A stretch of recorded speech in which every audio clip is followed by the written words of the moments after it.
నమస్తే, welcome to Anantha TV. నేను మీ అర్జున్.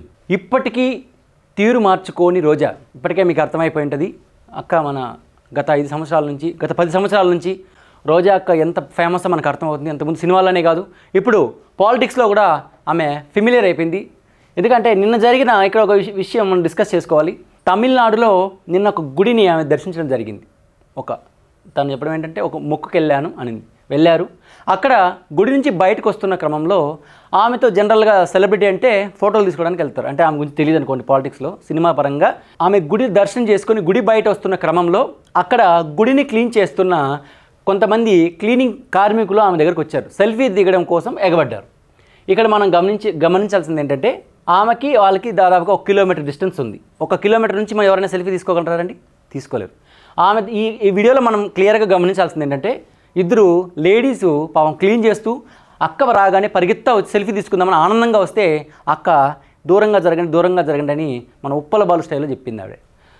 ఇక్కడ ఒక పూజారిని మనం గమనించాలి. ఆయన ఎంతో హ్యాపీగా నవ్వుతూ వాళ్ళని చూస్తూ ఆయన ఇంకా దగ్గరగా వచ్చి వాళ్ళకి ఆ ఫోటోకి పోజ్ ఇవ్వడం జరిగింది. కానీ రోజా అక్క మాత్రం అస్సలు జస్ట్ దూరంగానే పెట్టి సెల్ఫీ దిగంగానే అక్కడి నుంచి వెళ్ళిపోయింది. ఇక్కడ మనం గమనించాల్సింది ఏంటంటే ఈమె ఒక ఎక్స్ ఎమ్మెల్యే, ఒకప్పటి ఇండస్ట్రీని నేనే ఏలేసినాను అనుకుని గర్వంగా ఫీల్ అవుతున్న ఒక పెద్ద ఆర్టిస్టు. ఇంతకన్నా పెద్దోళ్ళు మన దేశాన్ని పాలిస్తున్న నరేంద్ర మోడీ గారు ముందు ఈమె ఎంత.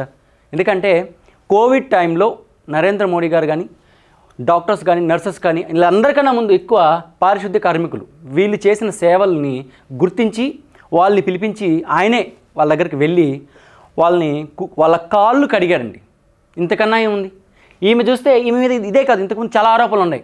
నరేంద్ర మోడీ గారు ఆ పారిశుద్ధ్య కార్మికులు ఎవరైతే ఉన్నారో వాళ్ళ కాళ్ళు కడిగి అప్రిషియేషన్ కూడా చేశారు. మీరే లేకపోతే అసలు కోవిడ్లో మాకు చాలా సేవ చేశారు అని వాళ్ళకి మొక్కారు, చేతులెత్తి మొక్కారు. కానీ ఈవిడ మాత్రం వాళ్ళ అందూరంలోనే పెట్టి సెల్ఫీ తీసి పంపించేసింది. ఇక్కడ నరేంద్ర మోడీ గారు గొప్పతనం నిజంగా మన హ్యాట్సాప్. ఎందుకంటే అందుకే ఆయన్ని 3 టర్మ్స్ నుంచి మనం ప్రజలు ఓట్లేసి ఎన్నుకున్నారు. అతనికన్నా గొప్పది కాదండి ఈమె. ఇంకొక విషయం ఏంటంటే ఈమె ఇప్పుడే కాదు, సెన్సేషనల్, ఏం చేసినా సెన్సేషనల్. అంతకుముందు టీడీపీ ప్రభుత్వంలో వచ్చాక ఎన్నో యాక్టివిటీస్ చేసిన తర్వాత అటు మళ్ళీ వైసీపీలోకి వెళ్ళిపోయిన తర్వాత జగనన్న మెప్పు కోసం చాలా పనులు చేసింది. ఇప్పుడు తన ప్రభుత్వంలో ఉన్నప్పుడు ఒక పబ్లిక్ మీటింగ్, అంటే పొలిటికల్ పబ్లిక్ మీటింగ్లో ఏదో ఒక నాయకుడు, ఒక గవర్నమెంట్ ఎంప్లాయ్ ఆమె దగ్గరకు వస్తుంటే ఆమె ఒక కులాన్ని కూడా ఏదో చెప్పడానికి వస్తుంటే దగ్గరకు రండి, మేమేం ఎస్సీ ఎస్టీ కాదు అన్నట్టు ఆమె వర్ణించడం నిజంగా అప్పుడు కూడా చాలా సెన్సేషనల్ అయిపోయింది. ఎందుకు ఎస్సీ అంటే క్యాస్ట్ని ఎందుకు తీసుకొస్తున్నారు? మళ్ళీ చెప్తారు వీళ్ళ నాయకులు వీళ్ళంతా అసలు మేము క్యాస్ట్ను చాలా గౌరవిస్తాం, వాళ్ళకి మర్యాద ఇస్తాం. ప్రతి నాయకులు ప్రెస్ మీట్లు పెట్టి చెప్తున్నారు. ఈమె ఏది చేసినా సెన్సేషనలే. ఇప్పుడు ఈమె గుడి దగ్గర ఇష్యూ చేసింది. ఆ గుడికి వెళ్ళే ముందు పడుకొని నిద్ర లేచిన తర్వాత వాళ్ళ ఇంటిని క్లీన్ చేసింది ఎవరు? ఇదే పారిశుద్ధ్య కార్మికులు కాదా? ఆమె అంత చక్కగా రెడీ అయ్యి వచ్చి గుడి ప్రదర్శన చేసుకొని అంత పూజని చేసుకెళ్ళింది కదా. అసలు పారిశుద్ధ్య కార్మికులే లేకపోతే 1 గంట ఉండగలదా? ఈమె కదా, ఎవరు ఉండలేరు. ఎందుకంటే వాళ్ళంత ఇంపార్టెంట్. వాళ్ళు తమ కష్టాన్ని, తమ కుటుంబాలని కూడా దూరంగా ఉంటూ సేవ చేయడం కోసం గవర్నమెంట్ జాబ్స్లో మున్సిపల్ జాబులు చేసుకుంటూ వాళ్ళు మురికయ్యి మనల్ని స్వచ్ఛంగా పెడుతున్నారు. అది గమనించలేకపోతుంది. ఒక ప్రతినిధురాలైన ఈమె ఇట్లా బిహేవ్ చేస్తుంటే నార్మల్ పీపుల్ ఇంకా ఎలా ఉంటారండి? ఇంకో విషయం గమనించాల్సిన విషయం ఏంటంటే అక్క ఇప్పుడే కాదు, ఇంతకుముందు తిరుమలలో కూడా మాట్లాడుతూ వారంకు 2-3 సార్లు దర్శనానికి వెళ్ళిపోతుంది. ఎప్పుడున్న చూడండి దర్శనానికి వెళ్ళిపోతుంది. మీడియా వాళ్ళు రెడీగా ఉంటారు. రాగానే మంచి స్మైల్ ఇస్తూ, ఫోటోలు ఇస్తూ, సెల్ఫీలు ఇచ్చుకుంటూ దిగుతూ ఉండేది. దాంతోపాటు ప్రతిరోజు వైసీపీ ప్రభుత్వం ఉన్నప్పుడు ప్రతిరోజు వీఐపీ దర్శనాలు, జనరల్గా బ్రేక్ దర్శనాలు కొన్నే ఉంటాయి యాజ్ పర్ ప్రోటోకాల్ ప్రకారం. కానీ ఇష్టం వచ్చినట్లు టికెట్లు అమ్ముకోవడం జరిగింది. అప్పుడు ఆమె అక్కడికి వెళ్ళడం జరిగింది. ఇప్పుడు ఇంకో విషయం ఏంటంటే ఇంతకుముందు ఎప్పుడు కూడా గుడికి వెళ్ళేటప్పుడు రోజక్క సింగిల్గానే వెళ్ళేది. ఎప్పుడు వెళ్ళినా సింగిల్గానే వెళ్ళేది. కానీ సడన్గా తమిళనాడు గుడికి, ఎందుకంటే నగిరిలో నుంచి ఆమెను గెంటేశారు. సో చెన్నై వెళ్ళి అక్కడ ఇల్లు కట్టుకుంది. నగిరి ఎలక్షన్స్ ముందు రోజుకు ఒక భారీ సినిమా డైలాగ్ చెప్పింది. టీడీపీ నో మోర్, జగనన్న వన్స్ మోర్ అని చెప్పింది. కానీ ఇప్పుడు ఈమె నో మోర్ లేకుండా చెన్నైకి వెళ్ళిపోయింది.